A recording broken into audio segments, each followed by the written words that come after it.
you're so independent, but that's gonna change real soon.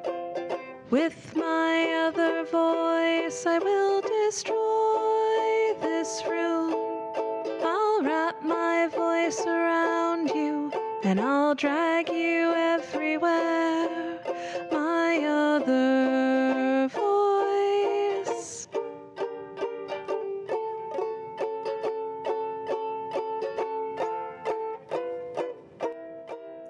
Hello, everybody. This is Monty. It's a new episode of Sparks Entertainment and Art. I am psyched. I am so excited about our guest today. You heard the opening of the show today was a little different than usual. That was My Other Voice from Sparks' classic Number One in Heaven album, played by Chelsea Spear on the ukulele. And she has an amazing story to tell about how she recorded the entire album on the ukulele.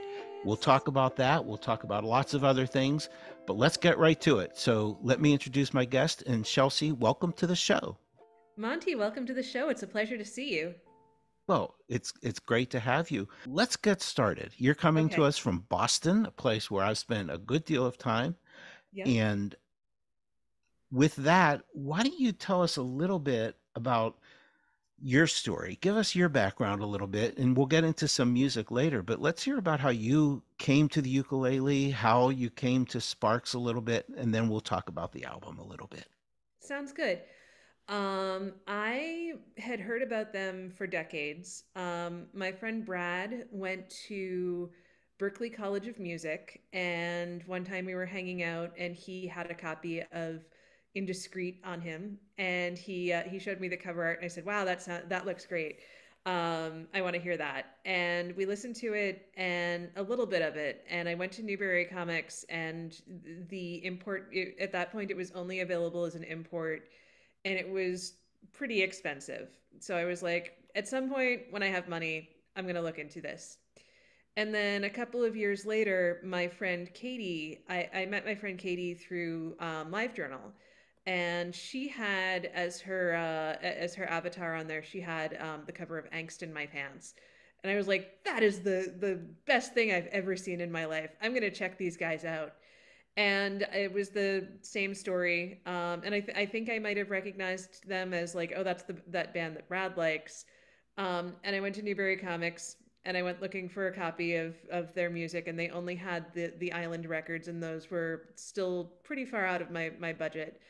Um, so they kind of, they kind of fell to the back of my mind. And then in 2008, Arthur Magazine had a huge article on them, with a Q&A and a list of like all 21 of their albums, because that came out right before Exotic Creatures of the Deep.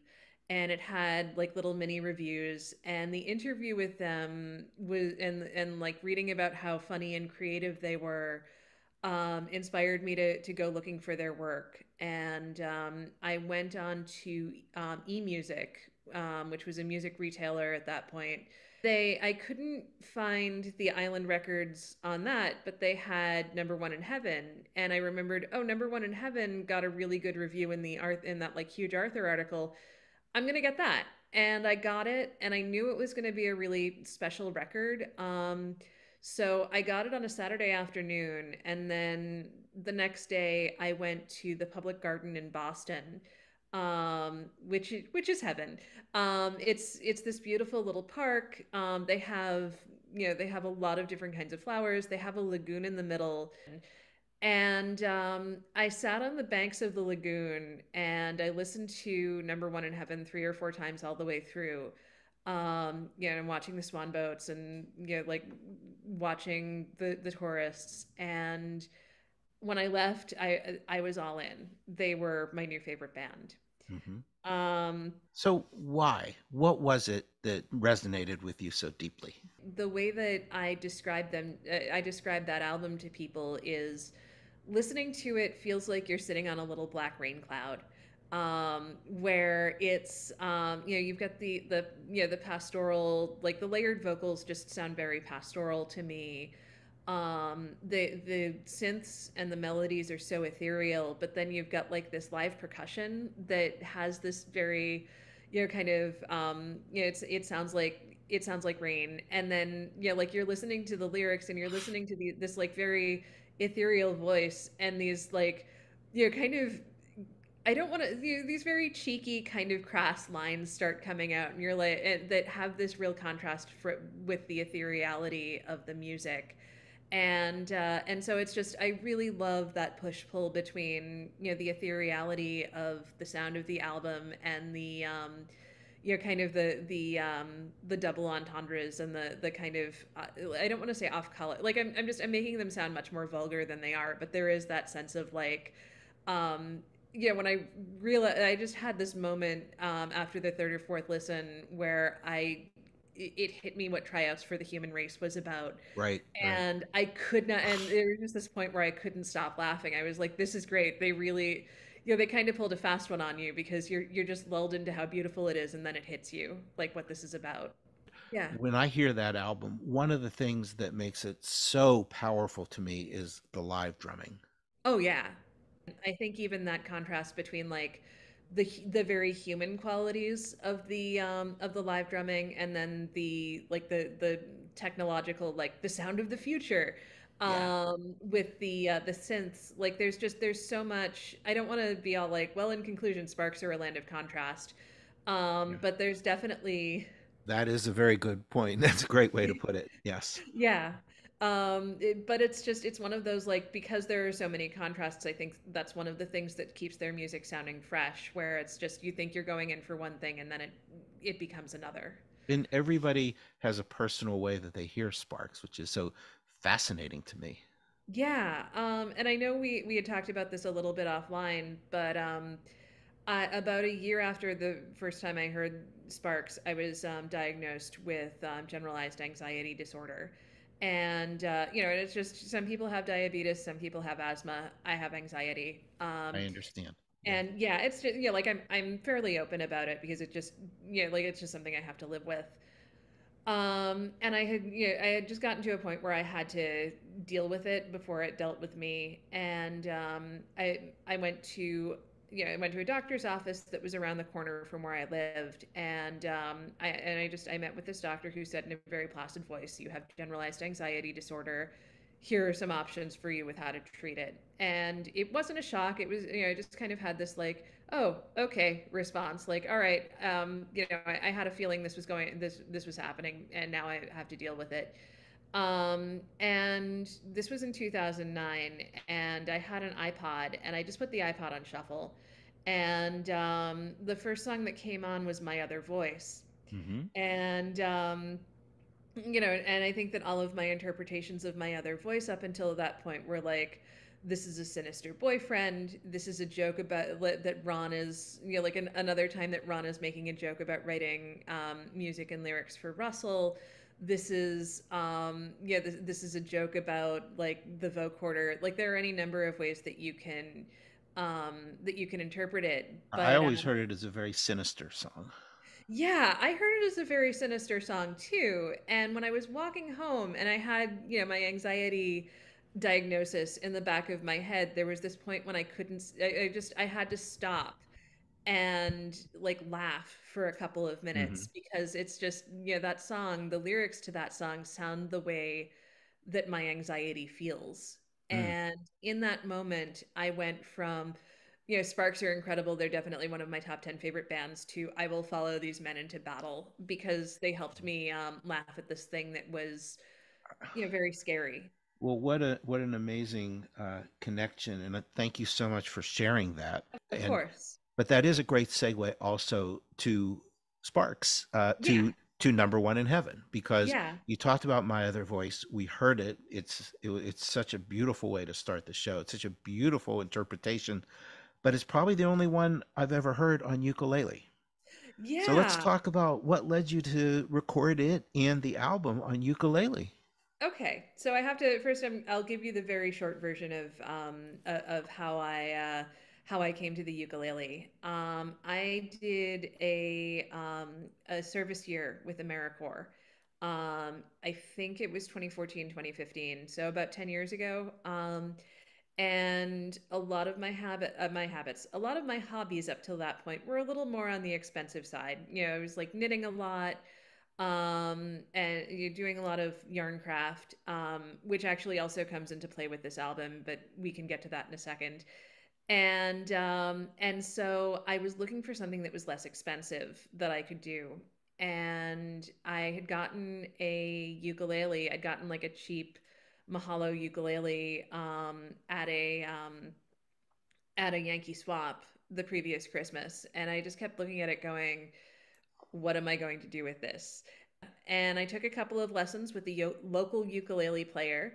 I learned a bunch of covers, and I had always thought of Sparks. I obviously really love their music, but I think of their music as being very dense. And I mean that in the best way possible, where it's just if you listen to Kimono My House or Propaganda, there is so much going on those records, and it would be hard to take a lot of those songs and play them like on a musical instrument that has a lot of limitations. But Number One in Heaven is about as dense as you can get, isn't it? I know, which is something that I hadn't fully appreciated until I started playing it. But there, one of the things that I wanted to do a Sparks cover. Like there was a point where I was like, oh, maybe I could do a Sparks covers album. I'd found a video of a guy playing Number One in Heaven on the ukulele, and I was like, oh, huh, I guess you can do that. The melody and the chord progression is minimal enough that it transfers well to this little instrument. And then I had been after the album came out, I had been listening to a lot of early 20th century ukulele players, guys who'd come up through vaudeville, like Cliff Edwards, who was the voice of Jiminy Cricket, but who was also, like he was a kid touring the States with different vaudeville troupes, or George Formby, who was a huge influence on George Harrison and Richard Thompson. And Hmm. who's also like he was a huge celebrity in World War II era England. Again, I was listening to Number One in Heaven in my kitchen, and Beat the Clock came on, and I thought, R.I.P. George Formby, you would have loved Sparks because it had so many things that their music also has. Like it has that like great percolating kind of syncopated rhythm. It's that the lyrics are kind of the word cheeky keeps coming to mind, but they're very like playful and kind of naughty in the way that the George Formby song "When I'm Cleaning Windows" is. And I thought, well, that's an interesting idea. I'm just going to put that in the back of my head. And the record kept playing, and my other voice came on, and I was thinking about a lot of like the early crooners, like early like ballads of the 1930s and 40s, where they do have this very like sinister quality to them, but they're also very pretty. And I thought, it would have been interesting to hear someone who had more of like a 1930s crooner style, like Cliff Edwards or like Frank Sinatra or someone. It would have been really interesting to hear someone who had that style cover this song. And I thought, Hmm. okay, this is the second time in a row that I'm having this thought about crooners and this Sparks album. And so I was like, okay, this is a really interesting idea. Maybe I should pursue it. And then a few days later, I had gotten an email from a friend of mine who books bands at a bar down the street from me. And he said, I am looking for bands to do sets for Halloween. Would you be interested? And I said, yeah. And kind of before I knew what I had said, I said, yeah, I'm going to cover Number One in Heaven by Sparks on the ukulele. And he said, okay. And he had this very kind of, that sounds great. I have no idea what you just said, but that sounds great. And I was like wedged between a Creedence Clearwater Revival cover band and a Pixies cover band. And there I was. I got up. I had, you can see part of it, but I had like a 1940s nurse uniform on with the cap and the cape. And I just did the entire Number One in Heaven album on the ukulele. And it turns out, and I was working a temp job at the Boston Public Library. They have a recording studio in the basement at the BPL. And I've gone in there a couple of days a week, and for the past year, and I've just been putting together my number one in heaven covers album, and I always think of that album as being not quite as dense as Kimono My House. But I would listen to that on a mixer, and I would, like EQ different parts of it, and you would just hear these great riffs that Ron just seeds these songs with these fantastic riffs. Right. And it just, like that there is this density to it that, I've been listening to it for 13 years, 15 years or something, and each time I listen to it, I pick up some different thing, and it's a pretty awesome thing if you've been listening to a record for 15 years and every time there's something new to hear in it. I still listen to their music and hear something new when I hear Yeah. it. I don't know how, but I do. It's like I Yeah. never noticed that before. Or oh, I hear a theme. It's like it grows up with you in a way. Yeah. But so you recorded the album, and I want to talk about the album a little bit. And I also Okay. want to mention, so everybody knows, it's fully licensed, right? Yes, it You is worked fully with Sparks licensed. Management to make sure it's fully licensed, Yep. and it's available. And you're going to have a Kickstarter campaign, and that will be Yes. available in the show notes. So we'll Yep. make sure that people know about that so they can help you get it out there. That will be Before we launching, by the way. I know this is on the 30th, so that will be launching on March 27th. I'm hoping that by the time you guys hear it, it will have some success, but I don't want to jinx myself, so let's keep all our fingers crossed. Well, yeah, no, it's a fantastic endeavor, and I want Thank to talk a little bit more about it. But you graciously agreed that you would do something we've never done on this show, and you would do a live performance of one of the songs, Yes. and that just blows me away. So over to you. Okay. So I'm going to turn the screen down a little bit, just so people can see my uke. I'm going to do number one in heaven, and I one of the things, just as a preamble, I always knew that they were pretty singular talents, but it's doing a lot of these songs has really shown me how talented Russell is as a vocalist. So I love um, giving Russell his props. yeah, absolutely. And so I have to warn everyone in advance. I might not be able to hit the notes at 11:30 in the morning on a Friday, but by gum, I'm gonna try. That's So what matters. Russell yes, is a force of nature, so you he know, is indeed. yeah. So this I, is I'll number one. I'll just add. I think I'm sorry. I'll just add though. I think this is a Russell album. I Yeah, Yeah, absolutely. I mean, it's yeah. you listen to him and you're really blown away by what he can do, and being able to go up against all of those banks of synths and have this very human sound, like that's big. So, absolute respect for Russell. Yeah. So this is number one in heaven, and hopefully I'll be able to hit the notes and not sound too screechy. So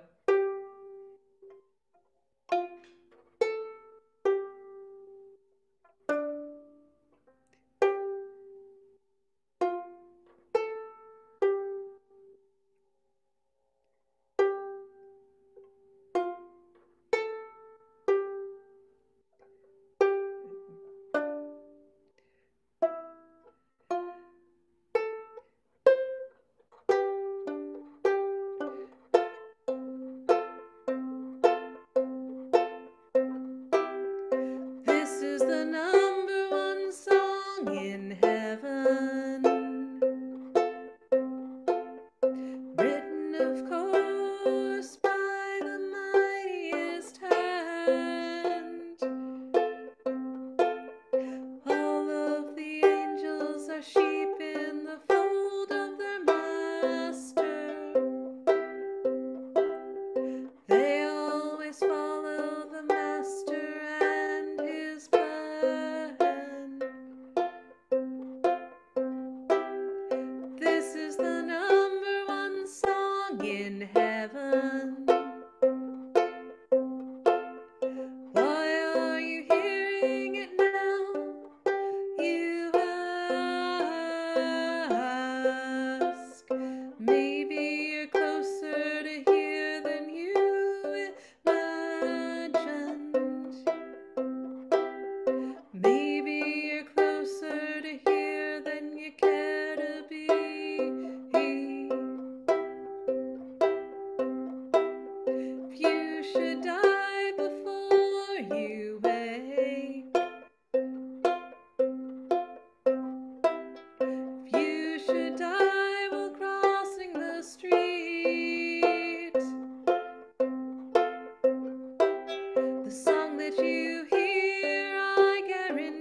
Wow,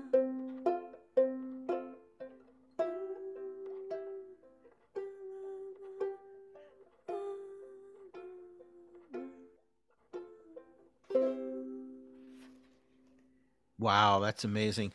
I love the fact that Thank you you. did this. And you sing pretty damn well for 11:30 in the morning. I'll give you all the credit in the Thank world you. for that. That was Thank you. wonderful.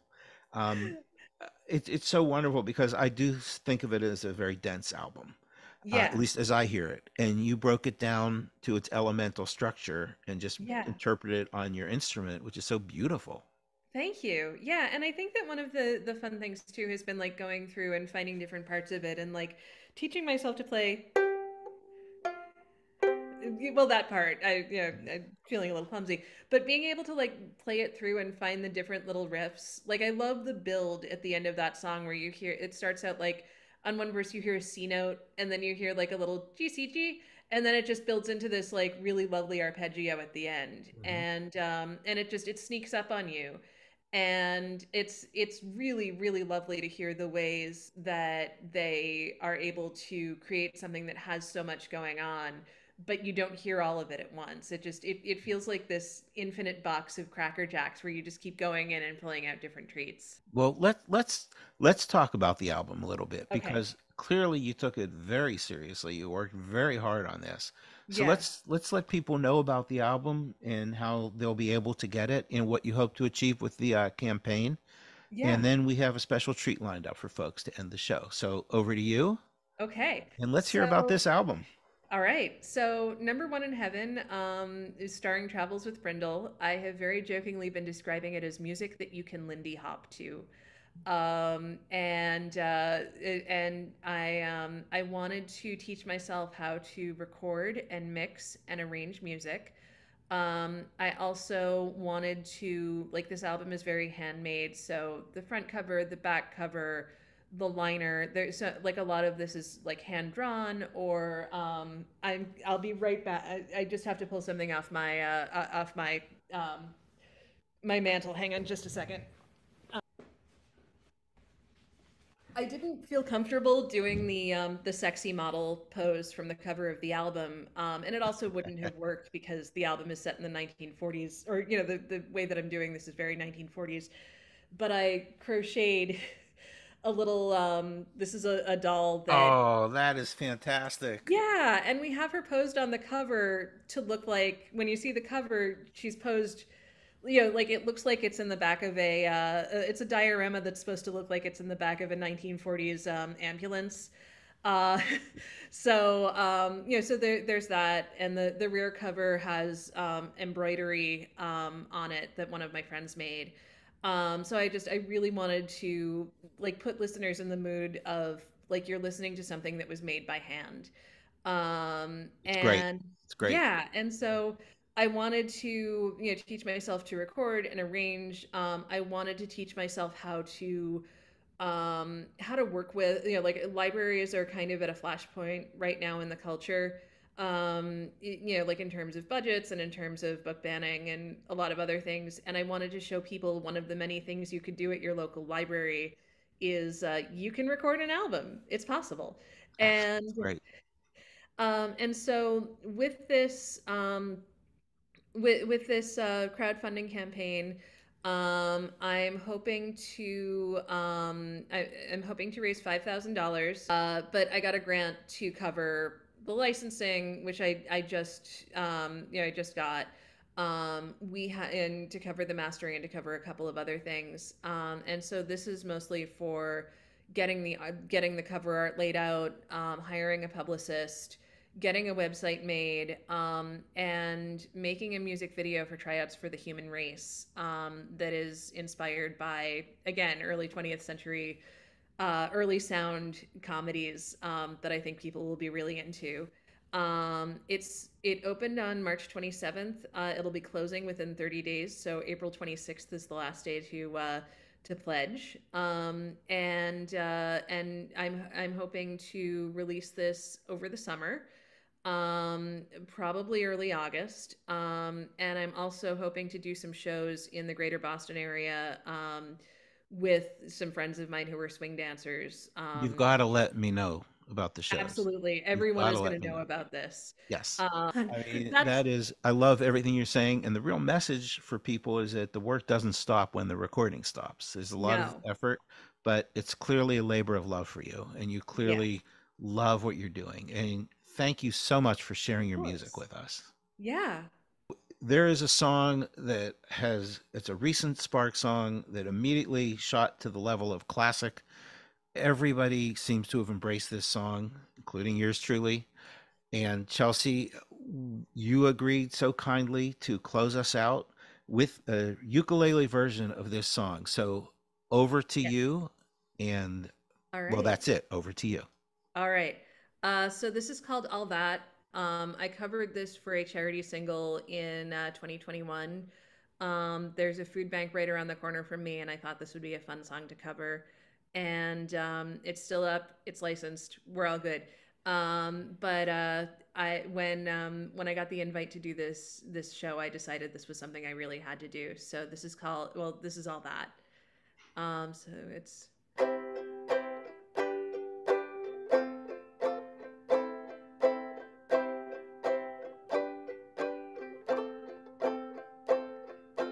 all the things you said to me, and all the times you prayed for me, all the holy places we would go. I don't need to fool around, and I don't need to tool around. I'm with you till God says it's time to go.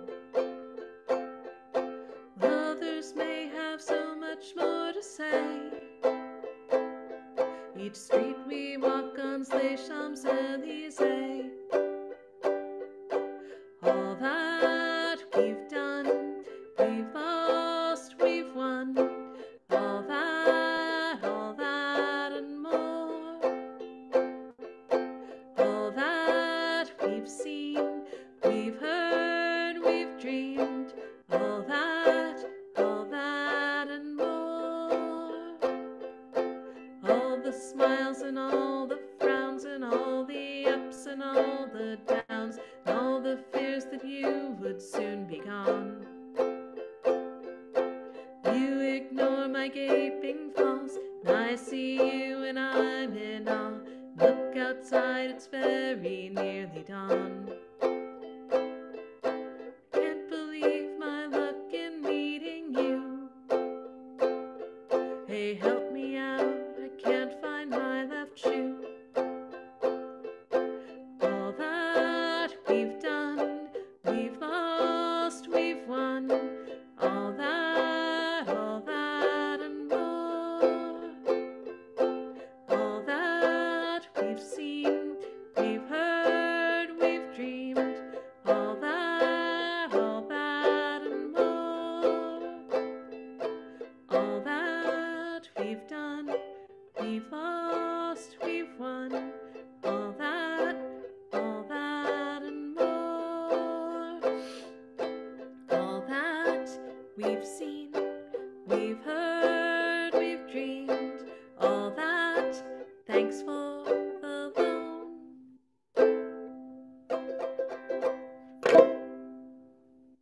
Thank you, Chelsea. And thank you for being my guest. It was a real treat. It was an honor. Thank you, Monty. All right. See you soon, everybody. All right.